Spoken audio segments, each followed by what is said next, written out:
Welcome to training course, Digital Presentation and Preservation of Europe Ritual Cuisine. Module 3 Editing of Digital Representations of Ritual Recipes. How to edit photographs and still images. Smartphone app open source for editing. Snapseed. In shot. At the end of the lesson, students will know the main functions for image editing using the open source software GIMP. Editing to improve an image can be a very complex job. Over the years, many specific professions for image processing have been born and developed. Computers have become very powerful and capable of processing very heavy images. As a result, even the software for image processing has become complex and very powerful. On the market you can find numerous paid software, but the world of open source has created a powerful tool accessible to all thanks to the open source license. We are talking about the GIMP software. GIMP is the acronym of GNU Image Manipulation Program, where GNU, in turn, is the acronym of General Public License, that is, a public and open license, which allows not only to use the program for free, but also to modify it at will and need and redistribute, just as free of charge, his own modifications. For graphic designers, photographers, illustrators, scholars, GIMP provides a sophisticated work environment, rich in advanced tools, highly configurable and customizable, which can be further customized and enriched through specific add-ons, produced by third parties. GIMP has the characteristic of satisfying the specific needs of a professional photographer or architect or cartoonist, but also of a very simple and very normal home user who wants to retouch, improve their photos, make collages, prepare a poster for their club or their sports group or school, etc.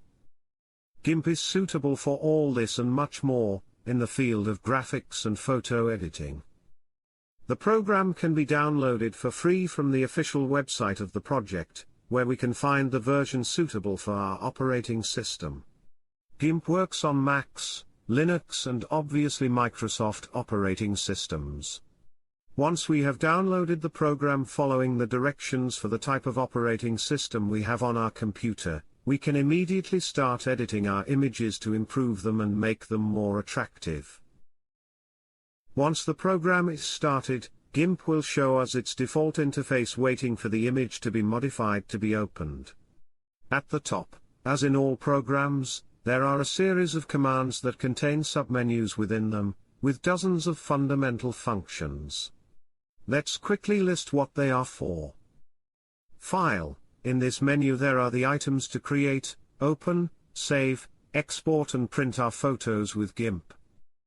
Edit. In this menu there are the items to undo the last operation, copy and paste, and also the preferences, settings of GIMP. Select. In this menu there are the settings of the selections intended as a synonym for masks. You can enlarge them, reduce them, fade them and other interesting functions. View. In this menu there are settings such as zoom, grids, full screen and some advanced functions for managing the colors of the monitor. Image. In this menu there are the image settings, rotate, flip, size and some advanced functions for managing the color depth. Layer. In this menu there are useful settings for adjusting the layers, selection at new layer, duplicate, blending, transparency and rotation. Colors. In this menu there are all the functions that change the colors, such as saturation, hue and many others. Tools. In this menu are all the GIMP tools, the same ones you can see in the left menu, so it's pretty unused. Filters. This menu is really very important, because it contains all the transformations and effects that can be done on the image.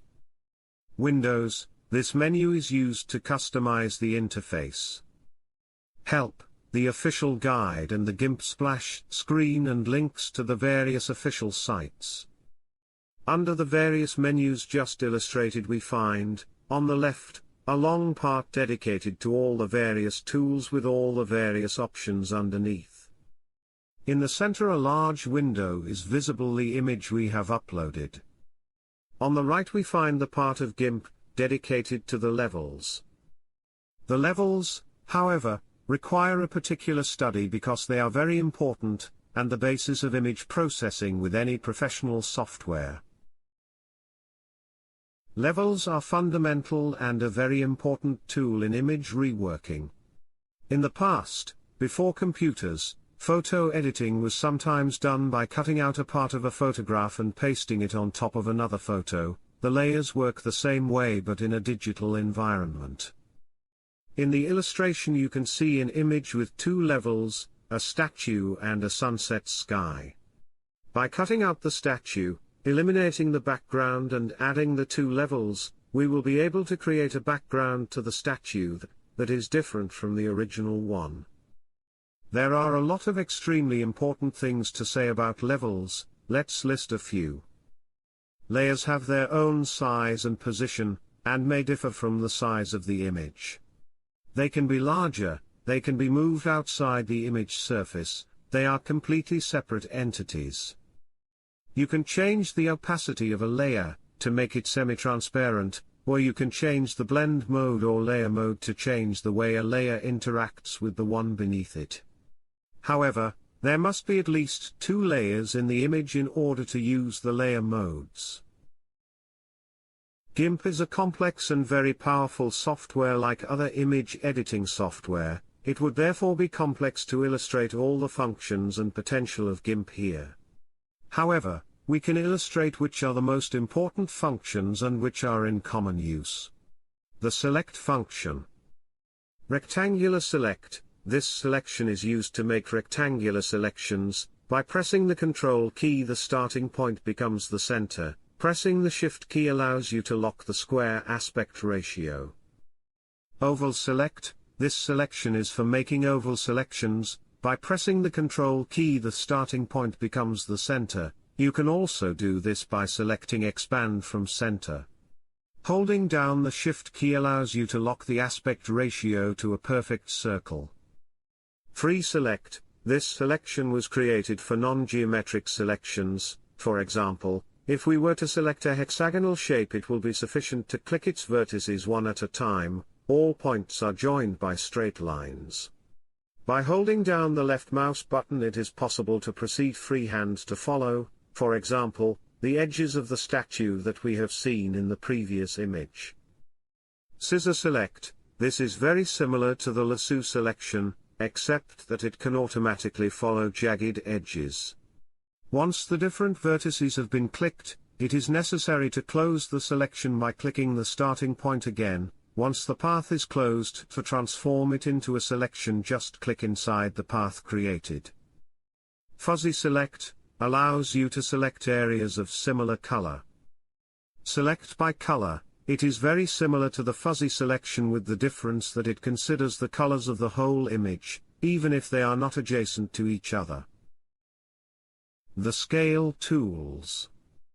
Scale tool. It is used to enlarge or reduce the selected layer. Holding down the Control key locks the aspect ratio.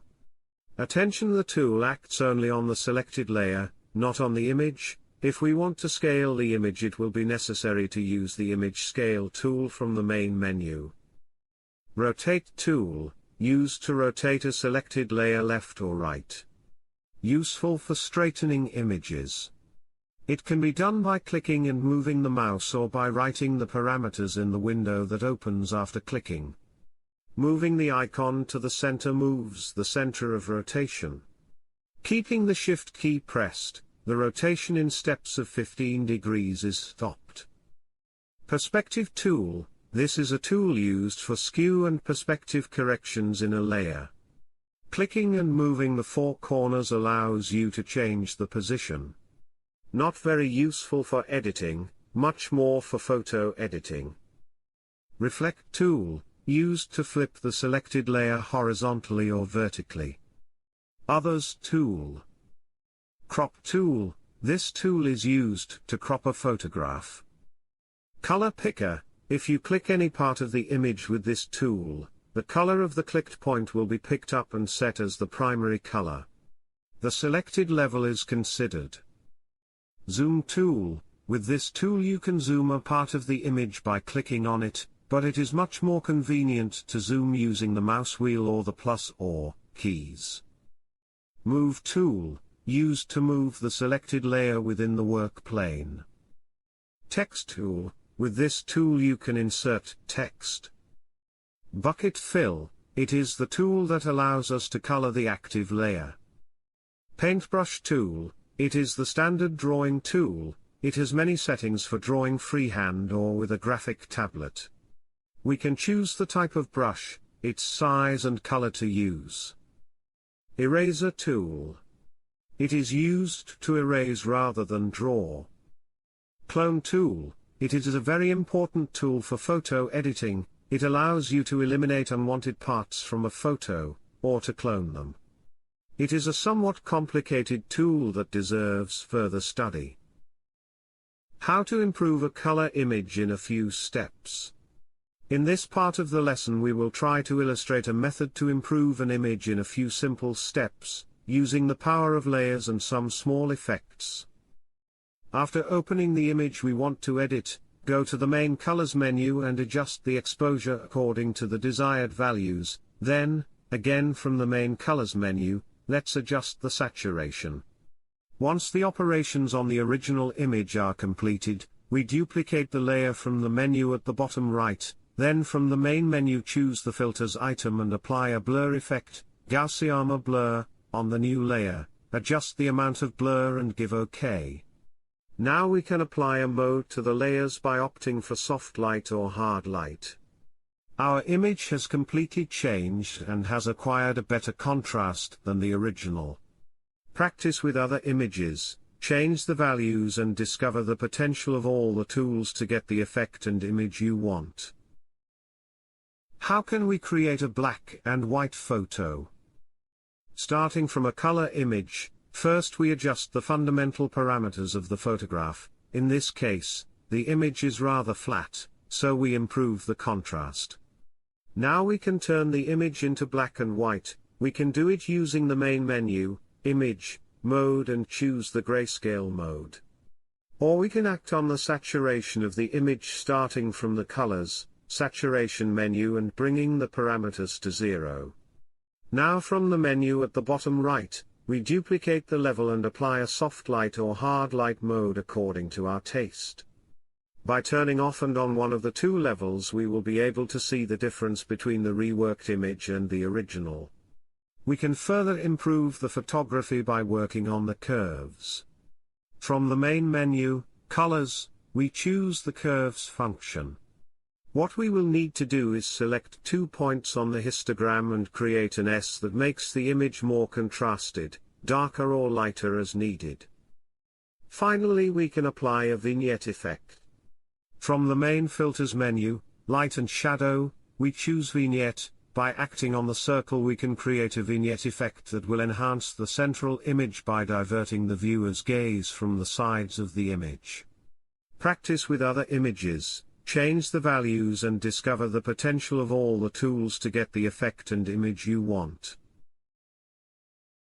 To conclude, we want to talk about saving the reworked images. GIMP can read and write a large variety of graphic file formats. GIMP uses plugins capable of reading and saving in any type of format. For this reason, it is relatively easy to extend GIMP to new file formats, should the need arise, by adding a specially developed plugin. When we want to save our image, from the main menu we choose Save. GIMP will save our image with all the layers used and the filters in its native format. XCF, in case we want to start from where we left off, just open the XCF file. In the event that the image has been completely reworked, then we will have to use the export command, and choose between the different formats. The most commonly used is the compressed format of the image or the JPEG. However, we can choose other types of formats according to our needs, therefore the PNG or the TIFF and many others.